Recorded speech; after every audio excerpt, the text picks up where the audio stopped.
Buenos días con todos. Mi nombre es Katarzyna Dunin-Borkowski, soy vicepresidenta del IPIDEP y en esta ocasión tenemos nuestros conversatorios ya acostumbrados y vamos a conversar sobre un tema que me parece fundamental que lo vayamos interiorizando. Renzo y Esperanza ya nos contarán un poco de la experiencia peruana y de la experiencia holandesa, respectivamente. ¿De qué vamos a hablar? Vamos a hablar de los derechos de los contribuyentes frente a la inteligencia artificial, la experiencia holandesa y comparada. Nuestros expositores más que expositores van a ser las personas que amablemente nos trasladen sus conocimientos. Son la doctora Esperanza Buitrago Díaz. Ella es docente del Departamento de Derecho Tributario de la Universidad de Maastricht, es abogada, doctora en Derecho, es summa cum laude y premio extraordinaria por la Universidad de Salamanca. Mira, Esperanza, bueno, de ahí te cuento que también estoy relacionada con ese premio indirectamente con una persona que estuvo muy cercana a mí, de España. Qué linda es Salamanca, ¿no? No, Alumni del... Sí. Yo viví 3 años en Salamanca, Esperanza, del 95 al 99. Eh, no coincidimos. no, Qué no pena. coincidimos, pero bueno, muy linda ciudad y muy lindos recuerdos. Pero bueno, entonces, obtener el summa cum laude y el premio extraordinario de la Universidad de Salamanca, les digo por experiencia propia, no porque lo haya ganado, sino por alguien que estuvo muy cercano a mí, es un mérito impresionante. Bueno, seguimos. Es magíster en propiedad intelectual y especialista en derecho financiero. Es alumni del Instituto Max Planck para el Derecho Tributario de Alemania y autora de varias publicaciones en el ámbito de la fiscalidad internacional. Es miembro del consejo editorial de varias revistas especializadas y profesor visitante de varias universidades y centros de investigación. Es evaluador NWO, miembro del Consejo Consultivo de la Maestría de Tributación y Política Fiscal en la Universidad de Lima. Esperanza ha dirigido los cursos de tributación internacional para países de habla hispana de la Universidad de Maastricht. Gracias, Esperanza, por estar aquí. También se encuentra con nosotros Renzo Chumacero Quispe. Renzo es gerente senior de litigios tributarios y judiciales de EY. Bueno, lo conozco a Renzo. Él es candidato a doctor en Derecho por la Universidad Complutense de Madrid, LLM, magíster en Tributación Internacional por la Universidad de Florida de los Estados Unidos. Él es abogado por la Universidad de San Martín de Porres, tiene posgrados en Tributación Internacional y Precios de Transferencia por la Universidad Austral de Argentina y en Derecho Financiero por la Universidad del Pacífico. Es docente universitario en la Maestría de Tributación de la Universidad Mayor de San Marcos, Universidad San Martín de Porres. Es autor de diversos artículos en materia tributaria, así como expositor en diversos eventos de tributación a nivel nacional e internacional. Muchas gracias, Esperanza y Renzo, por encontrarse aquí con nosotros. Los escuchamos. Muchas. Placer, muchísimas gracias por esa presentación. No, imagínate. La verdad es que Esperanza había escuchado mucho de ti, pero no había tomado en cuenta que había sido premio extraordinario. Y claro, para alguien que no lo conoce o alguien que no está familiarizado, uno dice, es fácil, ¿no? Pero es un premio entre todos los doctorandos de la Universidad de Salamanca, todos, de física, historia, de todas las materias, ¿no? Y conseguir ese premio no es nada fácil, estimados oyentes, y se los digo porque, como lo dije hace un rato, estuve vinculada a una persona que se lo ganó. Por no mantener el suspenso, es el padre de mis hijos. Al día de hoy yo ya estoy divorciada de él, pero tengo unos muy lindos recuerdos de de aquella época en Salamanca, y como les digo, obtener ese premio no es nada fácil. Compites con físicos, ingenieros, con todo aquello que nosotros los abogados les tenemos respeto. Entonces, Esperanza, mis felicitaciones por ello. Y nada, no quiero seguir quitándoles tiempo porque queremos escuchar justamente sobre este tema tan importante que es la inteligencia artificial aplicada al derecho tributario y a los derechos a los derechos que tenemos nosotros como contribuyentes frente a esto que ya se viene y que se viene ya en el mundo y que si bien es cierto que en el Perú está lejano, pues nos va a llegar. Gracias por estar aquí. Muchas gracias, Katarzyna. Muchas gracias al IPIDET. Muchas gracias a todo el auditorio. Muchas gracias, Esperanza, por estar presentes a esta hora, una hora complicada en la mañana, tanto en Perú como en la tarde de Europa. Así que esperemos hacerlo de la manera más amena posible para conversar sobre un tema que realmente está en boga y tiene que hacer con la inteligencia artificial en el ámbito tributario, ¿no es cierto? Ahora, yo solamente quería hacer como inicio un breve comentario respecto a cuál es el estado de la cuestión en Perú. O sea, cómo va la inteligencia artificial en materia tributaria en el Perú. Y lo primero que hay que indicar es pues que la administración tributaria peruana, le hace la SUNAT, sí aplica inteligencia artificial, ¿sí? A pesar de que cuando se le formulan cuestionarios a la autoridad tributaria respecto a si viene aplicando o no inteligencia artificial, muchas veces sentimos cierto hermetismo respecto a dar una respuesta, pero lo cierto es que sí viene usando inteligencia artificial, pero lo viene usando en ejercicio de sus funciones, digámoslo así, no tan avanzadas.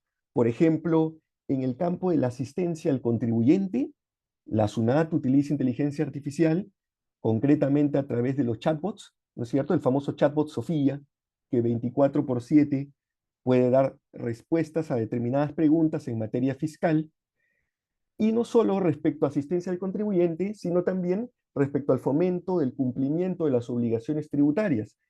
Si ustedes recordarán, en materia tributaria tenemos las famosas declaraciones juradas tributarias prellenadas para personas naturales.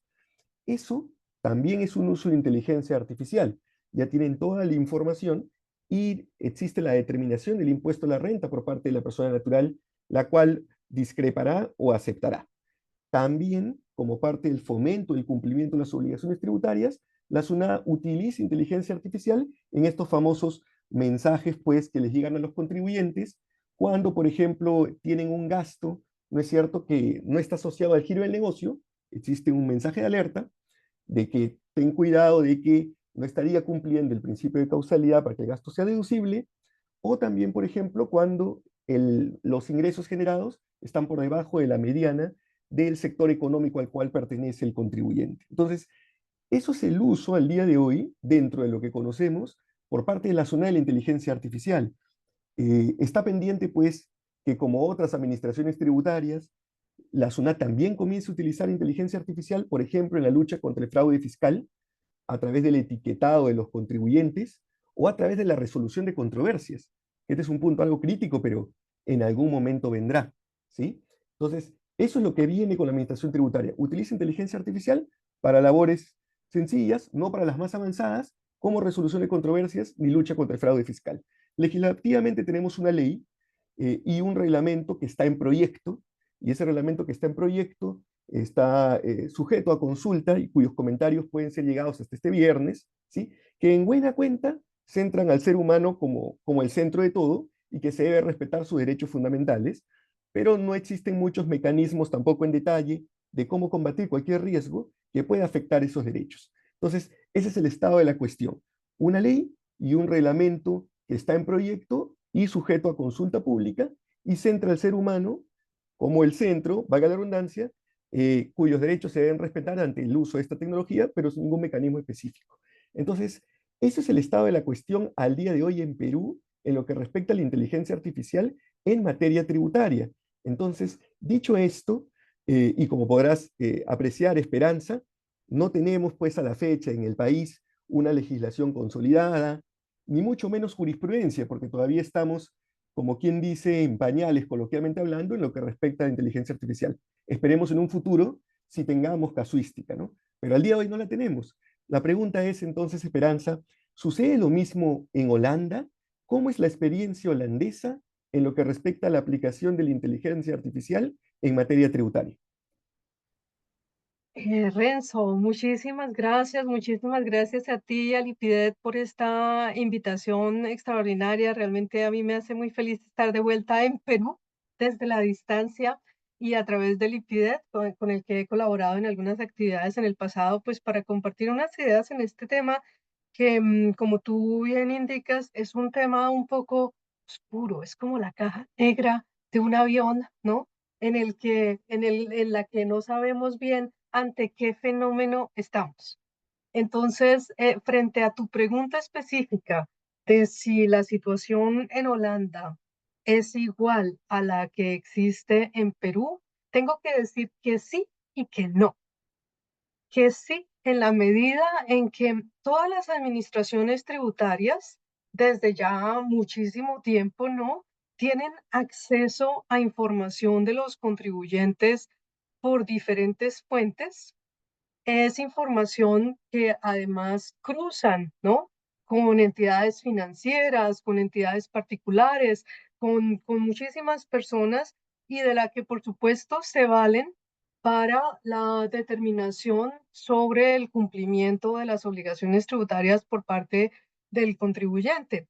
Entonces, digamos que de alguna manera el Estado es un usuario natural de esos procedimientos de la inteligencia artificial y de la automatización, no solamente porque maneja mucha información, sino además porque tiene todo el dinero del mundo para invertir en esto, a diferencia eventualmente de los particulares, ¿no? Entonces, las competencias en esta materia, digamos que son casi que naturales del Estado y el gran problema en lo que se ha debatido en Holanda, en congresos sobre este tema ya hace algunos tiempos es ¿cómo parar? ¿Cómo parar el monstruo? Decía alguien, ¿no? ¿Por qué? Porque es tener un poder sobre lo más poderoso que existe hoy en día, que es la información. Es la información sobre los contribuyentes y la pregunta es, ¿en qué medida, hasta dónde puede llegar la administración de impuestos, ¿no? El Estado en relación con el uso de estas tecnologías. Entonces, esa es el parte del sí. Ahora, la parte del no.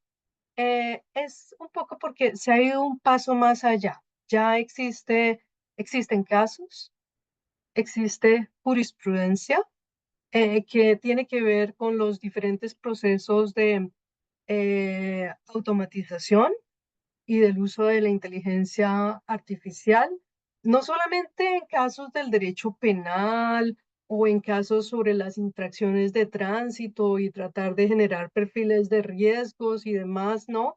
Con cámaras en las ciudades, ciudades así modernísimas que tienen cualquier cantidad de posibilidades de saber lo que la gente está haciendo.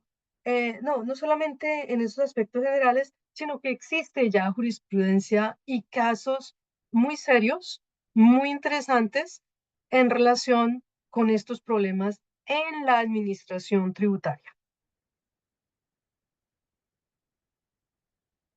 Entonces, si tú estás de acuerdo, me gustaría pasar a contarles de pronto alguno de los casos. ¿Te parece? Sí, sí, por favor. Queremos saber cómo viene la jurisprudencia ya, pero lo que tú bien has indicado, o sea, estamos ante un monstruo, utilizando tus palabras, que no sabemos cómo parar y queremos saber cómo lo están parando, si cabe la expresión, por allá en Holanda. Yo creo que esto le parecerá exagerado a algunos, pero después de lo que les voy a contar, creo que esa es una descripción que se queda corta. Bueno, entonces, quiero contarles dos casos. Voy a empezar con uno que involucra a todas las instancias del Estado. Es el caso de los subsidios. Es un caso que creo que el mundo conoció, pero realmente de pronto no se tiene idea de la magnitud del mismo y de cómo involucra a la administración tributaria y el contribuyente debe saber, los contribuyentes del mundo deben saber a qué se enfrentan, cuáles son los riesgos. Entonces, ese primer caso es el caso de los subsidios. Es el caso que llevó a la dimisión del gobierno del señor Mark Rutte, ¿no? Hace unos 3, 4 años. Y entonces, ¿en qué consiste?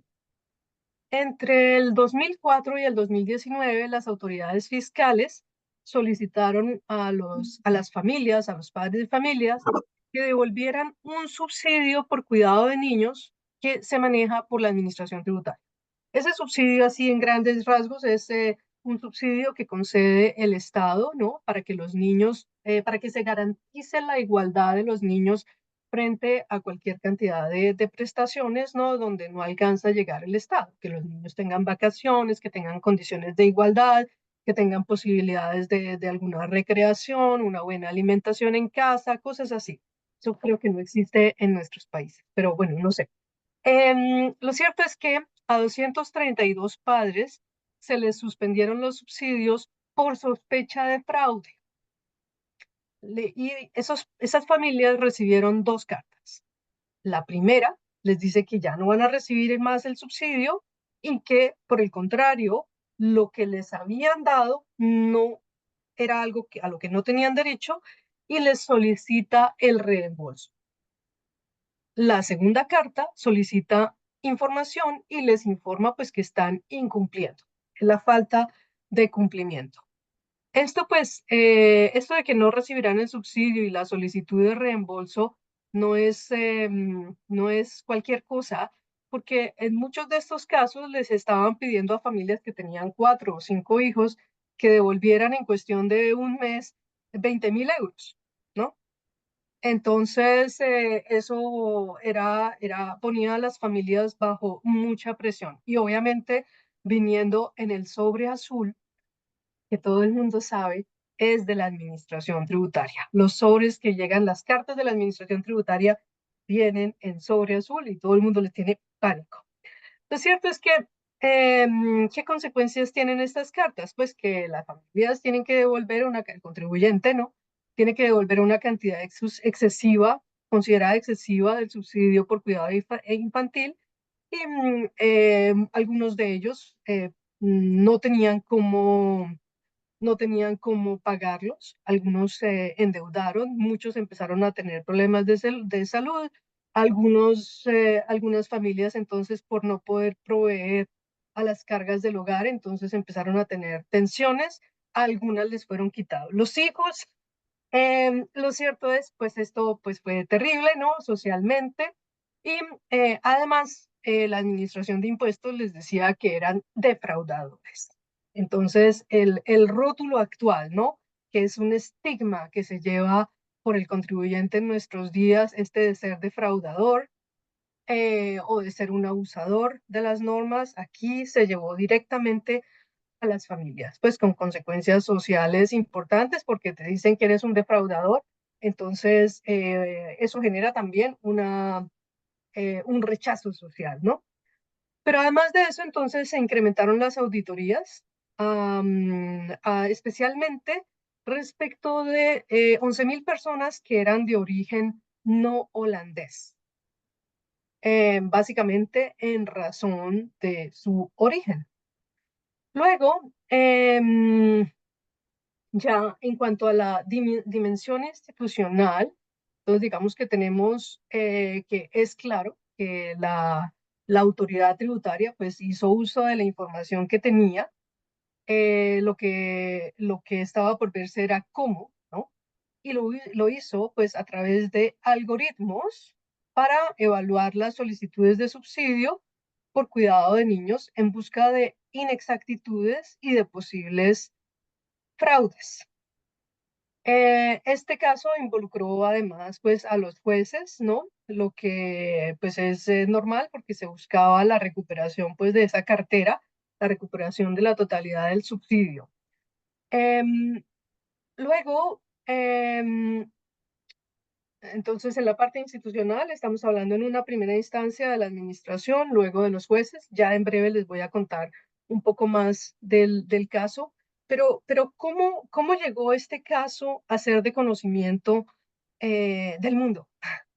Empezó a través de una agencia de cuidados, una agencia que atiende pues, personas de cualquier parte del mundo y que estaba a cargo del esposo de una abogada española holandesa que se llama Eva González. Esa agencia conocía los problemas que empezaban a tener sus clientes para Buenos recibir días. ayudas estatales, las subvenciones, ¿no? Que trataban, pues que tenían estas personas para cuidar a sus hijos.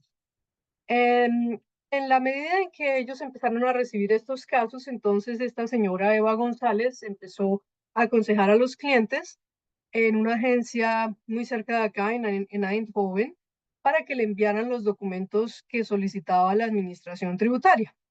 Y lo que se encontró es que esa carta que habían recibido las familias básicamente les exigía que devolvieran las subvenciones, pero no daba una explicación del por qué tenía que devolver.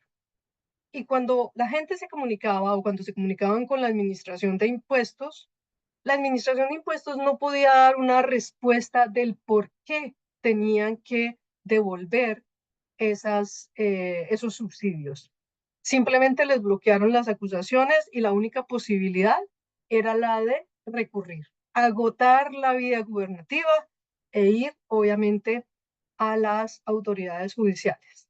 Y las autoridades judiciales, básicamente con base en el solve repete, pues tampoco les hacían caso y esto llegó hasta Corte Suprema de Justicia y a nadie lo escuchó el Estado. Entonces, esta abogada pues se da cuenta del asunto y empieza a hacer un llamamiento, hace un llamamiento, una solicitud al Parlamento, porque ella encuentra, ¿no? Conforme pues todos los casos que habían verificado, ¿no? A través de esta institución, que la mayoría de los solicitantes afectados, alrededor de unos 26.000, eran de marroquíes y turcos. Entonces, ella encontraba que habría muy seguramente un problema de discriminación.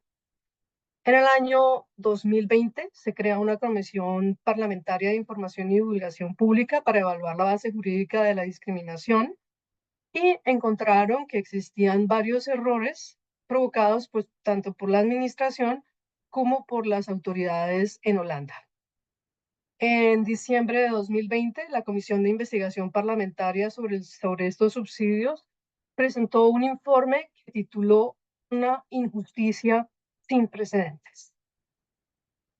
Es lo que el gabinete en su momento dice es una u otra página negra en la historia del gobierno holandés.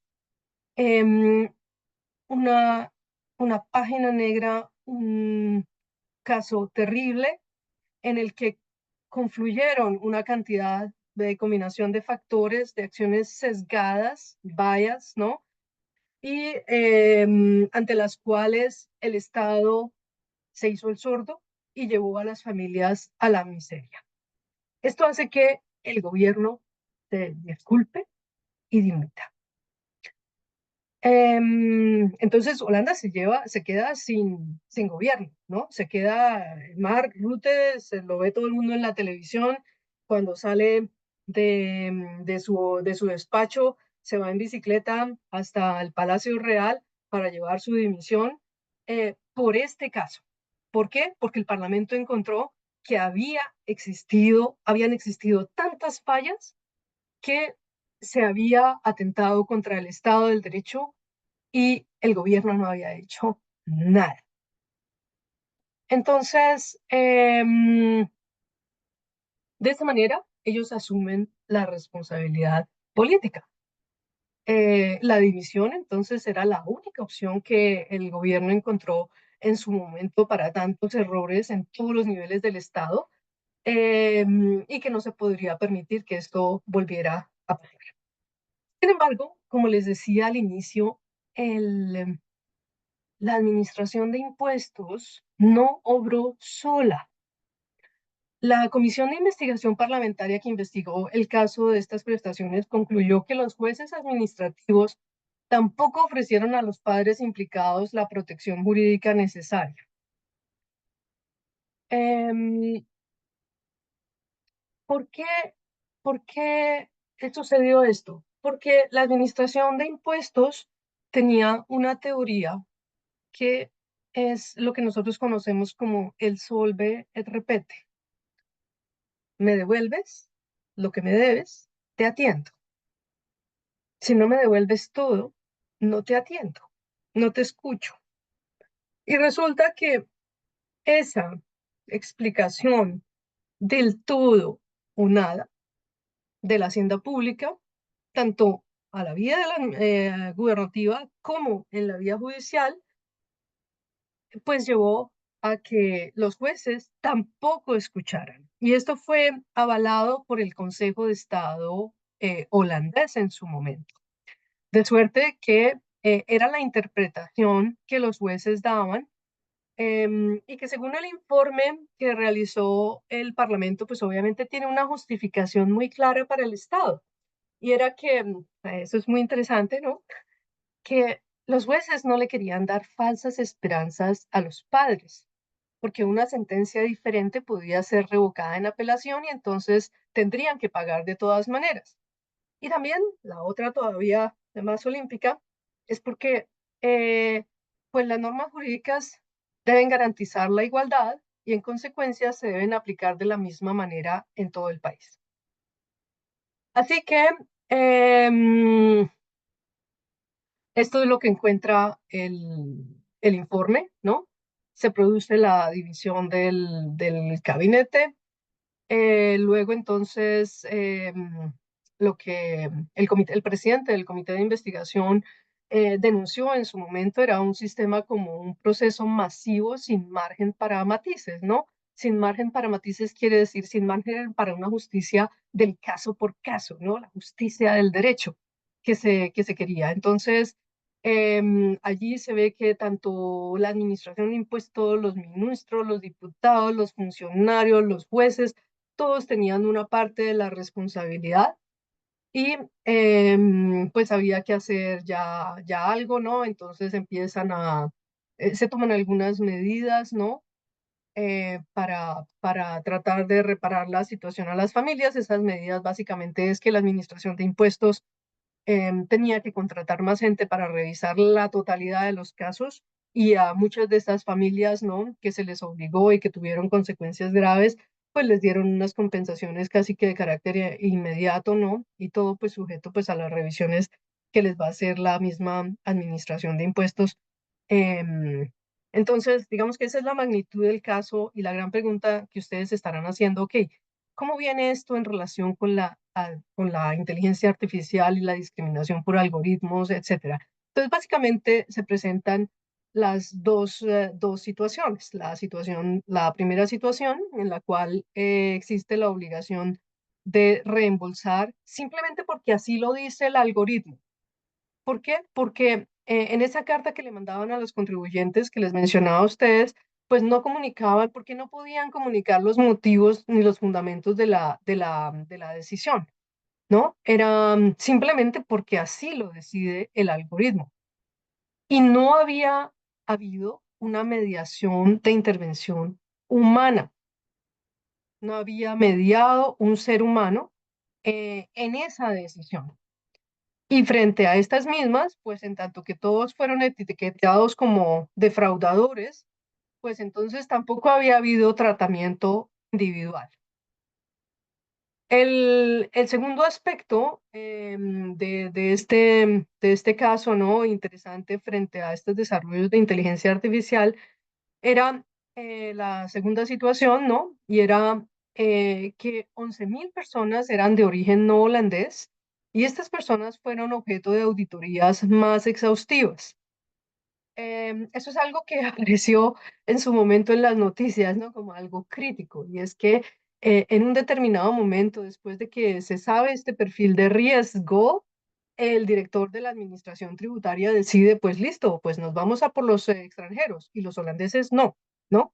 Entonces, estas 11.000 personas de origen no holandés fueron objeto de auditorías más exhaustivas y esa clasificación de estas personas se hizo mediante un sistema de gestión de riesgos de aprendizaje automático. O sea, es un self-learning algorithm. El, em, el sistema simplemente observaba, ¿no? Que habían varios casos de estas personas y empieza a hacer su procedimiento, ¿no? Y llega a esa generación de este perfil de riesgo de fraude, ¿no? Entonces, estaba basado más en la nacionalidad. Y dado que el sistema aprende de los datos históricos, un pequeño sesgo porque encuentra que las consultas no tienen, algunos son búlgaros, el otros son turcos o tal. Entonces, esto básicamente va a llevar a un sesgo que termina con resultados discriminatorios. El problema es un problema que obviamente es difícil de manejar a nivel individual de la forma como les decía que se manejó el caso, ¿no? Ahí entonces el problema es cómo evitar los falsos positivos.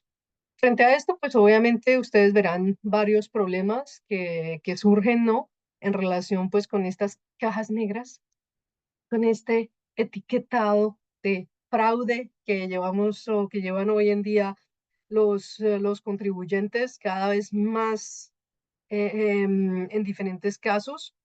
Luego, frente a la situación por una justicia impulsada por la elaboración de perfiles mediante inteligencia artificial.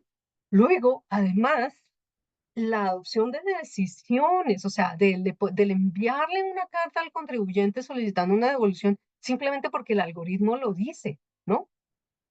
Y luego, otro problema aún, que queda allí es, o que quedó en su momento es, ok, y todo esto que está haciendo la administración tributaria y que nadie sabe.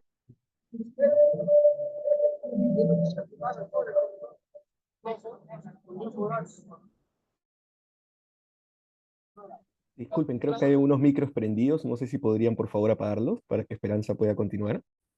Sí, déjame verificar. A ver, Pau, creo que podría hacerlo. Ah, no, sí, ya lo Ya, hicimos. ¿Sí? Gracias. ya lo pagué, ya lo pagué. Muchísimas gracias. Gracias.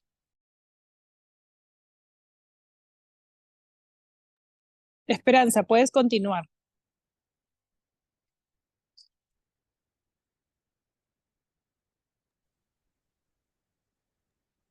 Hola, ¿me se escucha? Ahora sí, perfecto, Esperanza, te Perfecto, escuchamos. Gracias. perfecto. Entonces habíamos quedado en que, claro, la problemática de una justicia que queda impulsada por la elaboración de perfiles mediante inteligencia artificial con adopción de decisiones por parte de un mecanismo automatizado, ¿no?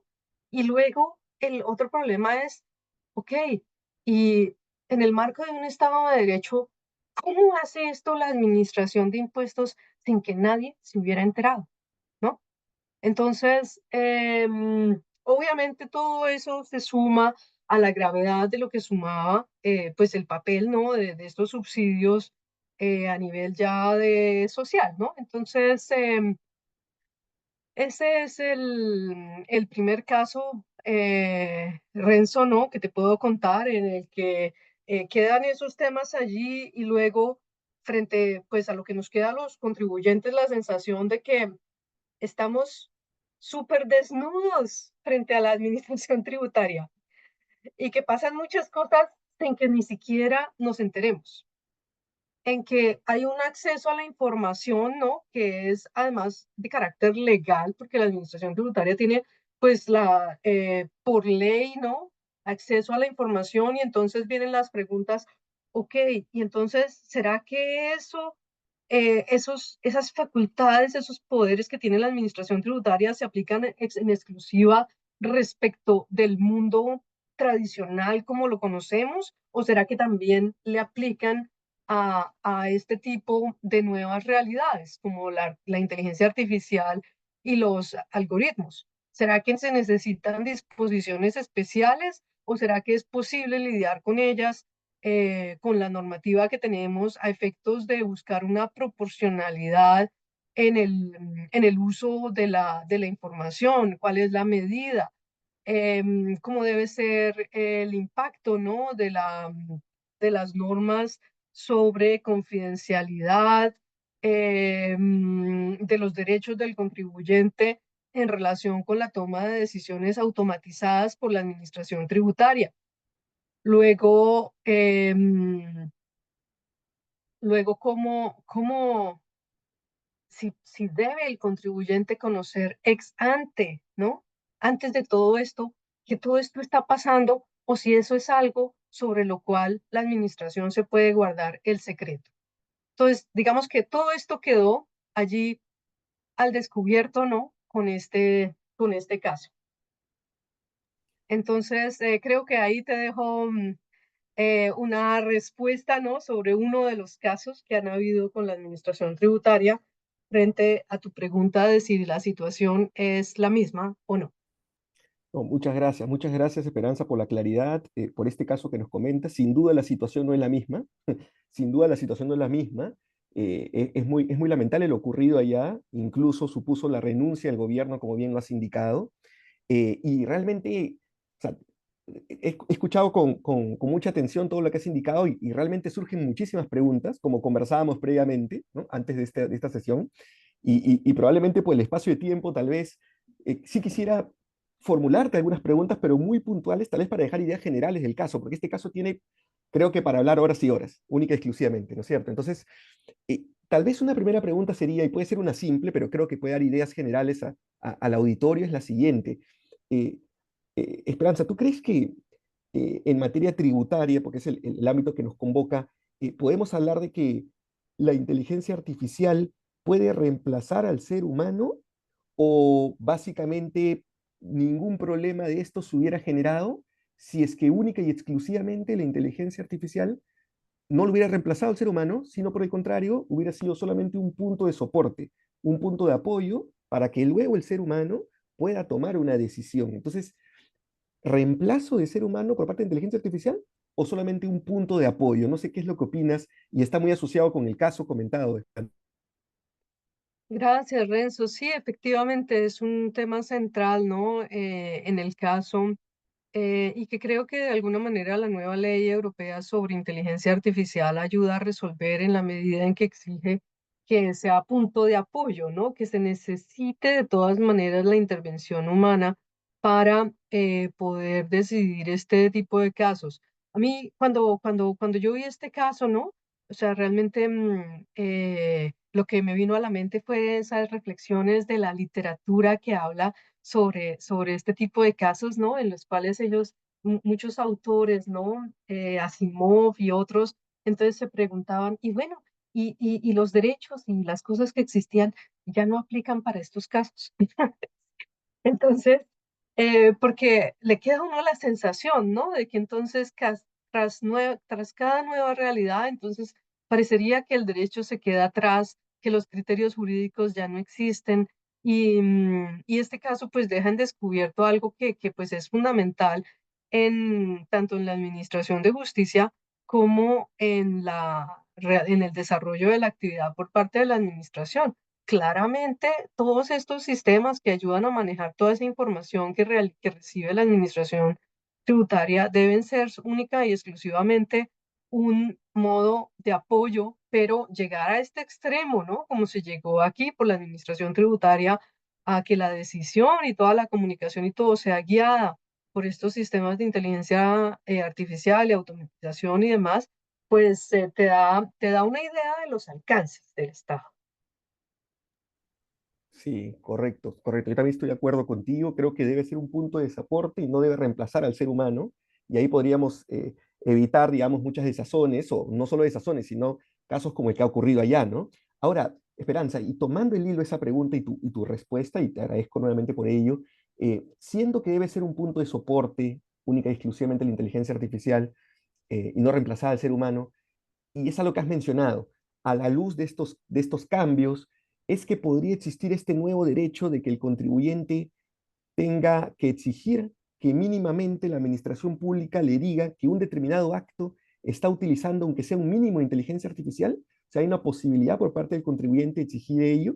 Es un derecho ahora del contribuyente decir, me tienes que indicar a la administración pública que estás utilizando, que sea mínimamente o en qué porcentaje de inteligencia artificial para una decisión que pueda afectar mis derechos. No sé qué opinas, Esperanza, respecto a ello.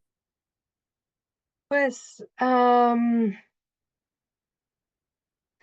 creo que te voy a contestar con el segundo caso, si me permites, porque creo que nos da una luz, ¿no? Sobre, sobre hasta, de acuerdo con la jurisprudencia holandesa, ¿no? ¿Qué derecho tendría el contribuyente? Que la diferencia está en que en este caso que acabamos de ver, ¿no? Es un caso que se lleva ante el Parlamento y el Parlamento toma su decisión, ¿no? De política, la responsabilidad política, en el que vemos que no hubo justicia. Si uno miraba la Corte Suprema de Justicia, cuando salió este caso y cuando salió el informe del Parlamento, la Corte Suprema de Justicia colocó un aviso público en el que se disculpaba por no haber cumplido su función con todo el mundo. Lo primero que uno veía cuando abría la página, ahí eso. Pero entonces la pregunta es, ok, y todo esto es interesante, ¿no? Y me imagino que en América Latina es además más interesante el por qué en Holanda se llega ahí, por qué el Parlamento habla y todo eso, porque es que el gran guardián de la Constitución en Holanda es el Parlamento. Las cortes de entrada ni siquiera pueden cuestionar la constitucionalidad de una disposición, porque esa es una función que no está dada, y especialmente no en infracción de derechos fundamentales, no está confiada a las cortes, sino es una función del Parlamento. Las cortes tienen prohibido manifestarse al respecto. Es algo muy diferente con los sistemas constitucionales latinoamericanos. Em, pero hay un caso, ¿no? De la Corte de Distrito de La Haya, en el cual esta pregunta que tú me estás haciendo sale a flote. Y para cerrar el tema de la idea, ¿no? De por qué lo del Parlamento y demás, digamos que en Holanda uno no puede alegar, ¿no? La infracción de un derecho humano nacional y esto ante una corte, ¿no?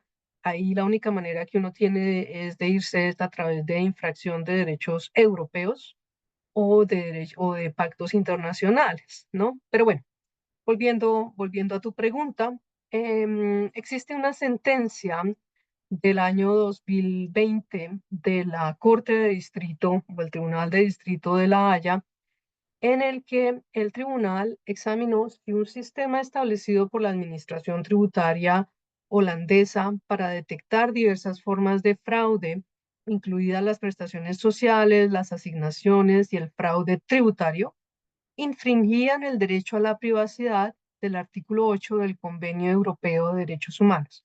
Fíjate que no es ni siquiera si infringe el derecho a la privacidad conforme a las normas holandesas, sino lo que estaba diciendo antes, ¿no? Si uno se va a alegar una infracción de derechos humanos, aquí uno no la puede hacer por derecho interno, tiene que irse a los convenios europeos o internacionales.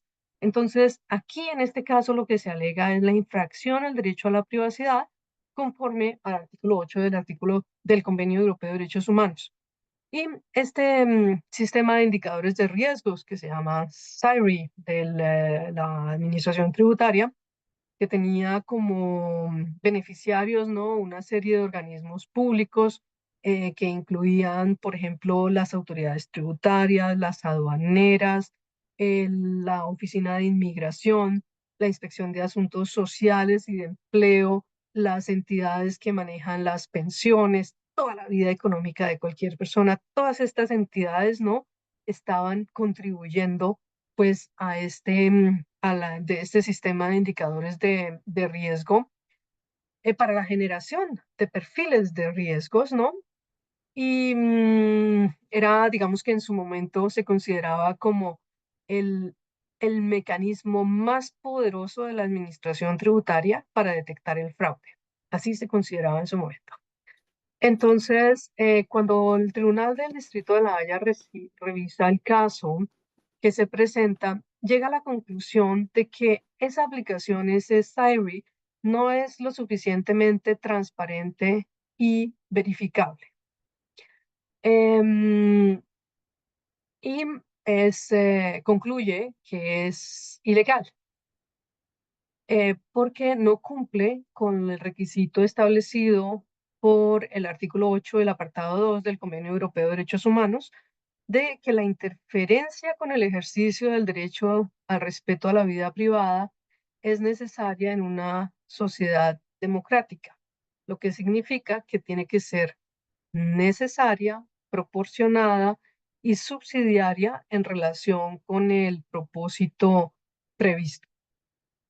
El tribunal entonces sopesa la esencia de la legislación ISAERI a la luz de los objetivos que persigue la legislación frente a la violación de la vida privada y, según el tribunal, esto no se logra, ¿no? Un equilibrio justo requerido por el Convenio Europeo entre el interés social al que sirve la legislación y la violación de la vida privada a que da lugar pues este SAERI, para calificarla como una violación de la vida privada que sea suficientemente justificable. Para ello, entonces, es importante las normas, ¿no? De las cuales se vale el tribunal, en particular las disposiciones sobre protección de datos en virtud del derecho de la Unión Europea y en concreto a los principios de transparencia, limitación de la finalidad y minimización de datos. El tribunal considera que esa legislación relativa a la aplicación de SIRI no es suficientemente transparente y verificable, y considera pues que es contraria al convenio europeo. Entonces, aquí en este caso, lo que se observa es que todos esos organismos, ¿no? Del Estado que tienen toda esa información económica del empleo, de asuntos sociales, médicos y demás, tributarios del contribuyente, todos esos archivos de datos que tiene el gobierno a su disposición, se vinculan de forma estructurada para poder identificar los abusos relacionados, pero no cumple con las disposiciones del convenio europeo. Entonces, no solamente infringe el derecho a la privacidad, obviamente a cada persona le estaban haciendo su perfil de riesgo, incluso alcanzaron a enviar comunicados, ¿no? Entonces tú ya eres otro defraudador, te generan un perfil de riesgo, tú ni siquiera te has enterado de cómo lo han hecho ni de que lo están haciendo, sino cuando menos te resultas es afectado por el sistema, ¿no? O resultas, como en el caso de los subsidios, resultas objeto de más auditorías y controles por parte del Estado, ¿no? Esperanza, el caso que nos cuentas nuevamente nos da luces de los nuevos retos que vienen enfrentando pues, los contribuyentes y el uso que está haciendo la Administración Tributaria de Inteligencia Artificial, ¿no? Entonces, en realidad hay muchas preguntas por formular. A mí solo se me ocurre una en este momento que creo que puede comprender ambos casos, ¿sí? Porque lo que identifico, Esperanza, en ambos casos que nos has indicado es, por ejemplo, en el primero de ellos existe el famoso riesgo de la discriminación algorítmica, ¿no es cierto? Esta discriminación algorítmica que en buena cuenta alguien podría pensar de que en estricto no debería existir en un sistema tecnológico, como quiera que debería ser neutro. Muchos sostienen ello. Pero lo cierto es que la discriminación algorítmica puede llegar por la información histórica de la cual se basa el sistema o por el propio funcionario, ser humano que está detrás y que puede transmitir los sesgos, ¿no es cierto? Entonces, sí existe la posibilidad de esta discriminación algorítmica, a pesar de que originalmente se podría pensar que no, tal es así que ha ocurrido en el primer caso indicado. Entonces, ahí una pregunta sería, frente a la discriminación algorítmica, ¿qué mecanismos existen, digamos, o podrían existir para enfrentar ese riesgo que afecta el derecho a la igualdad, ¿no?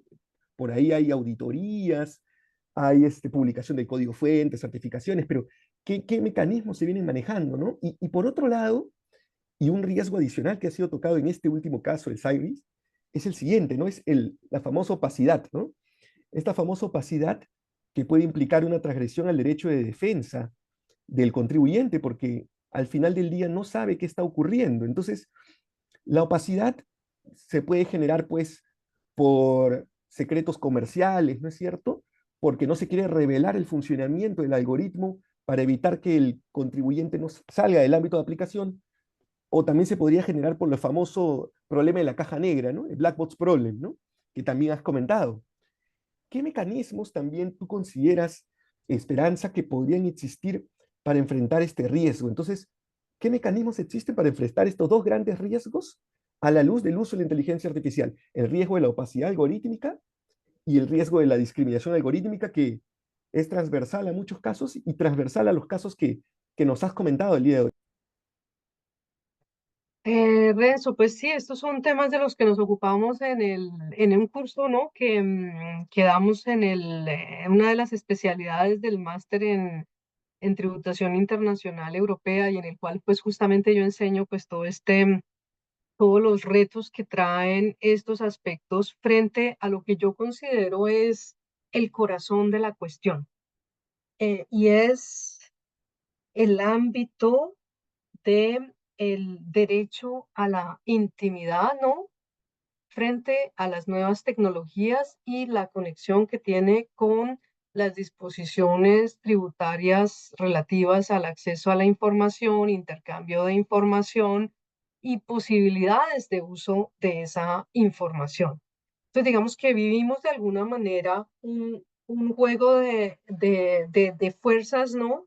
Entre que, ok, tengo esta información, entonces ya la puedo usar para todo lo que quiera sin necesidad de que se entere el contribuyente. O sea, normalmente toda la evolución del derecho a la intimidad en esta materia, pues nos muestra sistemas en el mundo que son diferentes, ¿no? En América Latina hay una primacía, ¿no? Del derecho a la intimidad frente a la cual existen limitaciones por parte de las normas jurídicas y de las normas tributarias, pero que son limitaciones que están correspondidas con algo que se llama la confidencialidad.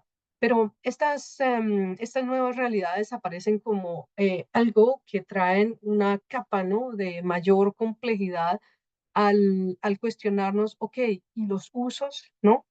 Los usos que se dan para esta información, entonces, ¿qué? ¿Cuáles son los límites de estos usos? ¿Qué derechos tiene el contribuyente frente a estas nuevas realidades? Porque para la primera pregunta que tú haces, ¿no? Sobre lo que llamas la discriminación algorítmica, ¿no? Pues es algo que es complejo, ¿no? Eso lo vemos nosotros, pues aquí mucho en este curso que te comentaba, ¿no? Dentro de esta especialidad, porque se ve en el fondo cómo viene la configuración del algoritmo, pero cómo estos sistemas automatizados pueden aprender por sí mismos. Entonces, de lo que se trata es de ver en qué momento pues, se pueden ejercer esos controles para evitar la discriminación. Entonces, digamos que hay aspectos técnicos y aspectos jurídicos que están necesariamente involucrados. En ambos existe la posibilidad de una intervención humana, pero sin un debido control, la máquina aprende sola, ¿no? El algoritmo, por eso se llama Self-Learning Algorithm. Pero entonces sí es necesario tener no un ojo encima, sino los dos encima para ver qué es lo que está haciendo, con base en qué criterios, a qué lleva. Entonces, digamos, de alguna manera creo que el nombre lo dice todo. Esa inteligencia aún es artificial. Y que si va a reemplazar la del ser humano, pues por lo menos en nuestro campo no ha llegado todavía a eso y se necesita, ¿no? Se necesita del buen criterio, se necesita de la persona que conoce las disposiciones, de la persona que puede prevenir que situaciones como estas que pasaron con ambos sistemas, ¿no? Con el SIRI y con el del TUSLAG Affair, vuelvan a suceder, ¿no? Porque como veíamos ahí, pues es toda una combinación de criterios pues que pueden llevar a consecuencias nefastas. Ahora, sobre el problema de la opacidad, fíjate tan grave el primer caso que mencionaba, porque el derecho de defensa de esas personas quedó totalmente ignorado, ¿no? Frente, por un lado, a lo que no había quien explicara por qué le están cobrando a esta familia estos subsidios, pero luego con la misma posibilidad de acudir ante el Estado y que todo el mundo se hace el sordo porque si no me pagas, entonces no te atiendo, ¿no? Entonces, esto llevó a un problema grande. Ahora, la opacidad frente a qué está haciendo la administración para poder cumplir con su función, digamos que como puedes darte cuenta en estos casos, no es que la gente haya advertido que la gente supiese, ¿no? Que los holandeses o que el pueblo holandés y todos aquí supiéramos qué estaba haciendo la administración tributaria, que utilizaba tales sistemas o no, o qué hace, ¿no? Para conocer a mejor al contribuyente. No. Esto se conoció, pero por la presión de un abogado que logró llevar este caso al Parlamento y logró demostrar todas estas situaciones, ¿no? Entonces, digamos que el rol del abogado ahí pues fue fundamental para poder demostrar todo esto, pero en principio el derecho de defensa prácticamente que estaba asegurada su violación casi que desde un principio, ¿no? Entonces, sí, la administración tributaria tiene todas las posibilidades y tiene el derecho, ¿no? De el poder, ni siquiera el derecho, tiene ese poder para poder usar los mecanismos que mejor sirvan a la determinación, ¿no? De la capacidad contributiva del contribuyente y la verificación de lo que el contribuyente le está diciendo. Pero por otra está en este momento la pregunta, ¿no? Ok, entonces el derecho del contribuyente a conocer que está siendo investigado, a que está siendo parte de un perfil de riesgo, etcétera. Entonces, ¿dónde está? Si es que existe. Sí, es el tema muy interesante, Esperanza. En realidad, yo creo que hay muchísimas más preguntas que se pueden formular de seguro. Yo quería comentarte y comentarles también al auditorio, tal vez algo muy breve de lo comparado, si te parece, porque lo sucedido en Holanda hasta este momento nos evidencia pues los riesgos que pueden existir por parte del uso de inteligencia artificial, por parte de la administración tributaria y cómo esto afecta a los derechos de los contribuyentes, ¿no? Te comento dos casos muy puntuales. Eh, por ejemplo, está este sistema que conversábamos hace unos días, Prometea en Argentina, Esperanza, que es un emblema en la región, que ha sido desarrollado por la Universidad de Buenos Aires, el Instituto de Inteligencia Artificial, y que en buena cuenta lo que permite Esperanza es que los jueces en causas menores puedan resolver algunas controversias ya teniendo la resolución del fallo prácticamente diseñada con la legislación y la jurisprudencia aplicable, pero está teniendo mucho éxito, tanto éxito que está teniendo que incluso se ha replicado bajo otro nombre, Pretoria, en otros organismos, como incluso, si la memoria no me falla, la Corte Constitucional Colombiana. ¿Pero por qué su éxito?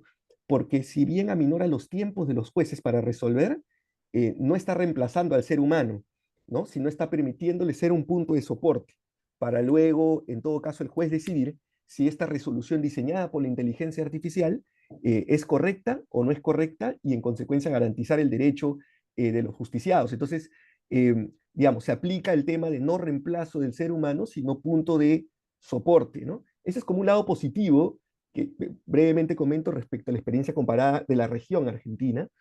Y tal vez un aspecto no tan positivo, muy similar a la jurisprudencia indicada de Esperanza, es un caso que conversamos hace unos días también, sucedido en Estados Unidos, ¿ya? No es en materia tributaria, pero es en materia penal, pero que coloquialmente hablando pinta en cuerpo entero estos riesgos que puede existir por parte de la inteligencia artificial.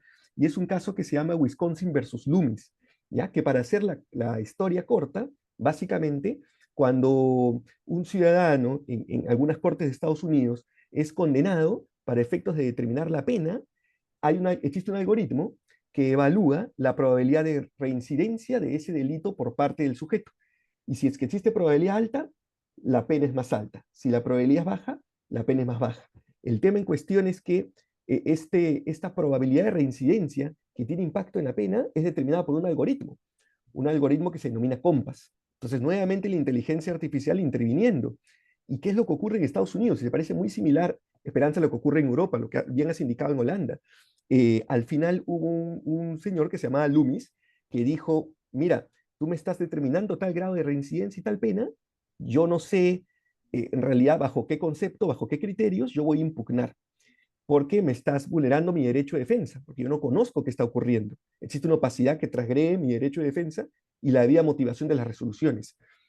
Lo cierto es que esto llegó hasta la última instancia en Estados Unidos, a la Corte Suprema de Wisconsin, y lo anecdótico es que en este caso, básicamente lo que sostuvo la Corte es, mira, en realidad acá no hay ninguna vulneración a tu derecho de defensa, porque si bien primero existe un secreto comercial, por eso no te podemos revelar el algoritmo, y además del secreto comercial existente, por el que no te podemos revelar el algoritmo, toma nota de que igual no te afecta tus derechos porque el algoritmo utiliza tus antecedentes penales y además de utilizar tus antecedentes penales, está basado en preguntas que se te formularon, no te determina cuál es el criterio, es el peso de cada pregunta, y si no fuera poco, establece, mira, al final del día, así tú no estés de acuerdo con ello, toma nota de que no reemplazó al juez, sino que por el contrario, termina siendo un punto de soporte, sin reemplazo al juez. Entonces, vemos cómo en materia penal, digamos, de una experiencia comparada y dicha de manera breve, también están pasando estas cosas, ¿no? Y nuevamente,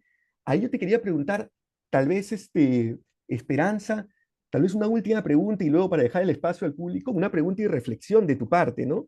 Una pregunta sería, si bien es cierto, creo que estamos de acuerdo en que la inteligencia artificial no debe reemplazar al ser humano, sino que debe ser un punto de soporte, la pregunta es, eh, ¿cómo, cómo podemos descubrir realmente si el Estado o la autoridad la está utilizando como un punto de soporte, ¿no? Porque muchas veces el Estado podría sostener, mira, no me está reemplazando, solamente me está sirviendo de punto de soporte, ¿no? Pero es una línea divisoria, me parece complicada y puede afectar los derechos de los contribuyentes porque el Estado siempre puede salir de revelar la información, el código fuente, el algoritmo, para que exista una auditabilidad bajo la razón de que no me reemplazó, ¿no? No sé si existe una forma de poder coberturar ese riesgo y luego algunas reflexiones que consideres, Esperanza, y nuevamente yo te agradezco y te agradecemos todo el conocimiento que nos has brindado, y además algunas reflexiones finales que tengas en relación a esta jurisprudencia holandesa y a la inteligencia artificial y los riesgos en el derecho del contribuyente en general. Gracias, Renzo. Sí, es un tema complicado, ¿no? Em, Antes pensábamos que eran los marcianos los que iban a venir aquí a colonizar la Tierra, ¿no? Pero ahora pareciera que es el ser humano el que va a ir a colonizar allá el espacio. Pues no sabemos las vueltas que da la vida y la realidad al final, cómo termina siendo, ¿no? Y con esto de la inteligencia artificial, pues pasa más o menos como pues por el estilo. Em, que digamos que en Europa empieza a abrirse un norte y ya desde hace algunos años. Aparte porque existen las disposiciones sobre protección de datos, sobre protección de la información y que tienen unos criterios, por lo menos en Europa se le ha dado un énfasis bastante grande, entonces digamos que frente a la normativa de protección de datos, la tributaria no se queda excluida. Entonces, obviamente impone unas obligaciones de conocimiento de cómo se debe articular con esa normativa. Y luego en cada uno de los países se creó una autoridad, ¿no? En esa materia, con lo cual, digamos que se le está dando todavía más trascendencia. Luego, la nueva ley de inteligencia artificial, pues también nos lleva a que esa adopción de decisiones sin la intervención de un ser humano no está avalada aquí, con lo cual, de nuevo, digamos que tienes otro límite, ¿no? Que hay que hay que respetar. Y, y luego entonces, bueno, uno esperaría que las instituciones cumplan con esto, ¿no? Lo que por lo pronto no, lo que por lo pronto las cortes no han avalado es esa posibilidad de que el contribuyente sepa qué está haciendo la administración de impuestos para conocer a sus contribuyentes. Porque hay muchas cosas que todos sabemos, ¿no? O sea, todos sabemos y para responder la pregunta que aparece en el chat, todos sabemos que la administración de impuestos recibe información de diferentes fuentes, de las transacciones financieras, del intercambio interno con diferentes entidades del Estado, ¿no? De la información sobre un contribuyente, de entidades del exterior. Todos sabemos que se nutre de todo eso. La pregunta es, ¿sabemos qué hace en relación con esa información? Sabemos que en determinados casos la autoridad la puede usar, ¿cierto? para el caso concreto. Pero ¿cómo si se dan manejos ya específicos respecto de programas concretos, ¿no? Automatizados, en los cuales esa información es procesada, cómo es procesada, si me están generando perfiles de riesgo, qué, si está determinando entonces, ok, a quiénes puedo solicitar el cumplimiento o frente a quiénes me voy con un procedimiento de cobro, o como todas esas cosas, ¿no? Digamos que aquí eso es parte de la historia, ¿no? Del uso de este tipo de información, porque pues en los congresos y en las actividades se sabía que la administración hace esos perfiles para saber, ok, entonces estos contribuyentes cumplidos, pues con esto no nos vamos a ir con grandes auditorías ni con nada, porque pues esto es fácil el cumplimiento, pero frente a estos otros que ya hemos detectado que son más difíciles, entonces tenemos otro tipo de procedimientos, ¿no? Digamos que el llegar a conocer, el que el contribuyente tenga el derecho de conocer qué está haciendo la administración tributaria, entiendo que la Corte Suprema de Justicia holandesa ha dicho que el contribuyente no tiene ese derecho. Eso es parte de los privilegios de la administración. Em, entonces, ¿cómo saber si es solamente punto de apoyo? Creo que, creo que existen unas garantías, ¿no? Que existen dentro del ordenamiento jurídico respecto de los actos administrativos. Y es que todo acto debe estar motivado. O sea, esto que pasó aquí en Holanda, ¿no? De que te digan, ok, devuélvame, devuélvame todos los subsidios, ¿no? Eso es como que devuélvame de todo lo que tenía, o tiene que pagar ahora lo que estaba exento. Em, pues yo no sé, pero creo, por lo menos en mi país sería muy difícil que pasara, ¿no? Yo nací en Colombia, ¿no? Y sería muy difícil que pasara. ¿Por qué? Porque los actos tienen que estar motivados. Entonces, un acto en el cual no te puedan decir a ti, ¿no? ¿Cuál es la fundamentación? Digamos que ya de entrada va con muchos vicios. Y no existe tampoco este solve et repete. Entonces, digamos que de alguna manera los ordenamientos latinoamericanos están de alguna forma mejor preparados, ¿no? Están mejor preparados para ayudar al contribuyente en ese sentido, de que no tenemos el solve et repete en muchos países, de que el acto administrativo tiene que estar debidamente fundamentado y nadie se va a pasar de que me digan así cobro porque sí, ¿no? Entonces, digamos que aquí lo que viene ya es el rol del abogado en la batalla individual frente al caso concreto donde te ves asusado, ¿no? Acosado, ¿no? Por excesivas auditorías o por cosas así, ¿no? Ya es algo en lo que el abogado tendrá que mirar cómo hacer, ¿no? Entonces, no sé si estos dos aspectos dan respuesta a tu pregunta. Sí, no, sí, sin duda, Esperanza. Creo que el mensaje, no sé si compartes lo mismo que yo, o tal vez tienes alguna reflexión final adicional, pero si yo me tuviera que quedar, o sea, es bastante información la que hemos tenido. Yo espero que los que estamos presentes, definitivamente cada uno ha tomado ideas, pero definitivamente ha sido mucha información. Este tema tiene para largo, el tema de la inteligencia artificial. No nos vamos a escapar. Las administraciones tributarias la vienen aplicando, la administración tributaria peruana lo viene aplicando, seguro en algún momento en funciones más avanzadas, y ahí se verá más una afectación al derecho del contribuyente.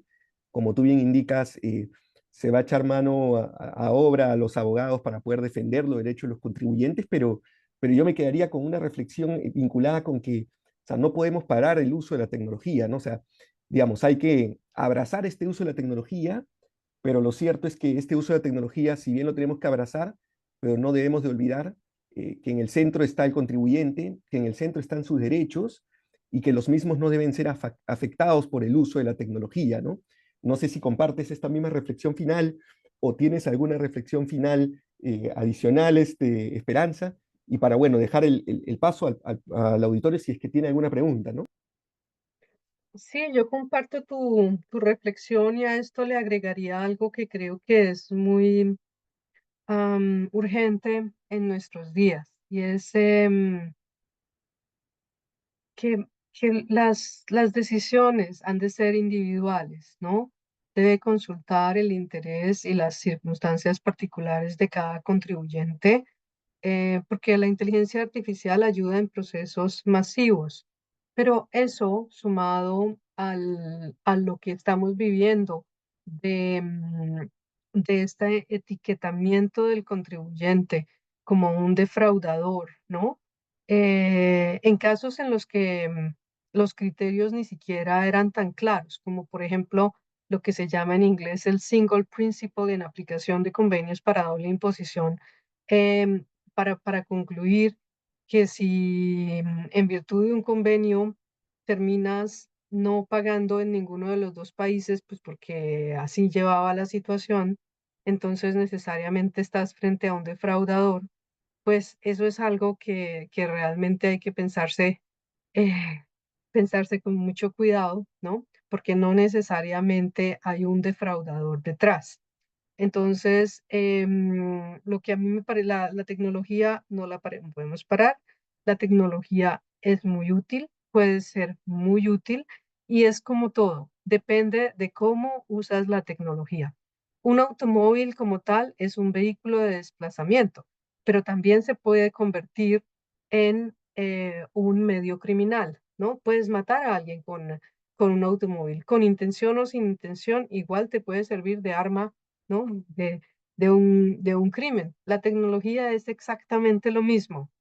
Te puede ayudar para lograr unos fines, pero también puedes empezar a transitar por este camino ya criminal. Y cuando esto se une con la problemática que vive el contribuyente actual del etiquetamiento como defraudador, creo que ahí de pronto se están pasando algunos límites, ¿no? Entonces, por eso siempre invito a la justicia en el derecho, es la justicia del caso concreto, del uno por uno, a una reflexión individual, ¿no? Que lleva a la justicia del caso concreto, no a que todos estamos siendo unos defraudadores. Muchas gracias, Esperanza, por estas reflexiones. Muchas gracias por compartirnos todo el conocimiento que tiene de inteligencia artificial, de los riesgos que genera en el derecho a los contribuyentes, de la experiencia holandesa. Bueno, dejo el espacio a los miembros del IPIDET, a Paola o a Susana para que nos indiquen si existe, Katarzyna, si existe alguna pregunta por parte del auditorio. Encantados. Gracias, Renzo, gracias, Esperanza. Realmente súper interesante. Yo, mientras que los escuchaba, pensaba, además de la inteligencia artificial, la utilización del derecho tributario para discriminar, ¿no? Porque al margen de que se utilice la inteligencia artificial, veo que en esos casos lo que se ha utilizado es el derecho tributario para discriminar a las personas, ¿no? Eh, y creo que eso es aún peor, ¿no? Porque la inteligencia artificial aprendió, pero alguien tuvo la intención de utilizar el derecho tributario que tiene como fin recaudar para satisfacer las necesidades públicas y para vivir en un Estado de Derecho para justamente hacer lo contrario, que es discriminar, ¿no? Y asumir que las personas que están, en este caso, en el caso que nos contaba Esperanza, asumir que las personas que estaban pidiendo un subsidio y que eran de origen no holandés, se estaban aprovechando del sistema, ¿no? Entonces, eso me parece peor, ¿no? Más aún hoy, pensando, bueno, ustedes saben, yo tengo un hijo discapacitado, hoy es el Día Internacional el Día Internacional de la Discapacidad, ¿no? Pues somos todos tan distintos y utilizar el derecho tributario justamente para perjudicar a aquellos menos favorecidos, pues me parece peor aún, ¿no? Que el uso de la inteligencia artificial. El uso de la inteligencia artificial finalmente es una creación humana, ¿no? Pero la intención detrás, ¿no? Yo escuchaba y decía, claro, con esto en un país civilizado como Holanda han tenido que dimitir, ¿no? Los responsables, pero creo que eso es, o sea, creo que el uso del derecho tributario para discriminar es algo que va en contra de la naturaleza del derecho tributario, sin perjuicios que se haga a través de la inteligencia artificial o a través de cualquier medio, ¿no? Y por otro lado, también, Esperanza, concuerdo contigo también, con Renzo, que esto es un tema fundamental que tenemos que tomar en cuenta en defensa de nuestros propios clientes y defensa de nosotros mismos, ¿no? Porque nosotros no sabemos cuánta información tiene la administración tributaria de nosotros, ¿no? Yo siempre digo, no me atribuyo esa frase, ¿no? Pero yo digo, la SUNAT sabe más de mí que yo misma, ¿no? Sabiendo, pues, todas mis compras, en todas las compras que yo pongo mi DNI, la SUNAT ya sabe qué cosa compro. O sea, no solo sabe mi comportamiento tributario, sino sabe qué cosa compro, qué no compro, quiénes son los miembros de mi familia, sabe absolutamente todo de mí. Y en el futuro va a poder hacer si no ya, un perfil sobre qué tan cumplida soy o qué tan incumplidora soy, ¿no? Y por ende, qué tanta presión va a tener para que yo le pague inmediatamente sus tributos o me va a dar un pesito más para darle más tiempo para pagar porque va a saber que soy un buen pagador, ¿no? Miles de cosas que van relacionadas también con el uso de los datos personales y que la administración tributaria tiene que tener en cuenta. Nosotros muchas veces no tenemos en cuenta estos temas, pero pues hace 15 años o 20 años la ilusión tributaria en el Perú era hasta, no sé si hasta fomentada, pero en todo caso nos hacíamos de la vista gorda y al día de hoy pues ya cada vez es más cerrado. Entonces de aquí a 10, 15 años, si no es menos, pues vamos a tener que tener cuidado, o sea, vamos a estar inmersos en un sistema en el cual el Estado va a saber de nosotros muchísimo y va a ser la administración tributaria la que más sepa, porque ella es la que tiene la información de absolutamente todas nuestras adquisiciones y de nuestros ingresos. Fuera de ello, no sé si alguien tiene más algún comentario. Tal vez tu Esperanza o Renzo, algo más que añadir. Totalmente coincido contigo, ¿no? Yo siempre digo que estamos ni siquiera con bikini, estamos desnudos frente a la administración tributaria y también yo uso esa frase de que nos conoce mejor que nosotros mismos. Sí, es seguro, porque nos va a identificar todo, absolutamente todo. O sea, esas películas que veíamos hace unos 10 años y que creíamos que eran ciencia ficción, pues no, ¿no? Vas a ver, y con la geolocalización, bueno, en fin, mejor no asustarnos. Esperanza, magistral, te agradezco muchísimo, Renzo, lo mismo a ti. Y nada, siendo ya bueno, no sé qué hora son, sí, las 9:30. Les agradezco a todos por su presencia en este foro. Y nada, nos estamos viendo en un siguiente conversatorio. Muchas gracias, Esperanza, nuevamente de corazón y felicitaciones por esos premios bien merecidos, como he podido comprobar ahora. Gracias. Muchísimas gracias. Yo estoy feliz y encantada de poder estar con ustedes en el IPIDET, a Renzo por toda la preocupación para el conversatorio, por compartirnos esas otras experiencias de los otros casos. No, hay muchísimo para decir, pero con Renzo decidimos que lo mejor era limitarnos a un par de casos, ¿no? En los cuales pudiésemos nosotros hacer un abrebocas, ¿no? A este panorama tan incierto y tan importante para los contribuyentes hoy en día.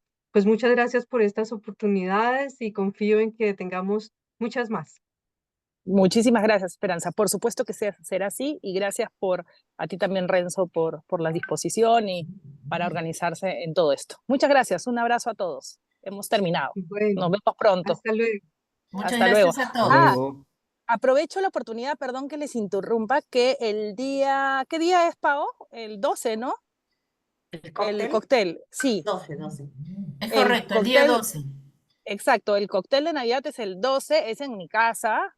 Inscríbanse, vamos a mandarles un QR de Yape, es un monto simbólico, bueno, no sé si tan simbólico, pero son 80 soles. La idea es que todos podamos asistir y podamos hacer networking y podamos conocernos un poco más en un ambiente un poquito más distendido. Así que nada, los espero. Pretendo poner bonita mi casa para ello. En una próxima Gracias. ocasión nos acompaña. Esperanza, sí, por favor, si cuando vengas a Lima, escríbeme y así estamos en contacto y nada, y sería un honor poder hacer algo hasta presencial en IPIDET o en cualquier foro, ¿no? También en la Universidad Católica o en lo que fuera. Y nada, Bueno, aquí a gracias, sus órdenes en Holanda también. muchas gracias. Buen día, Gracias a Bueno, gracias, todos. disculpen hasta por la Gracias a luego. interrupción. todos. Gracias, chao. Gracias.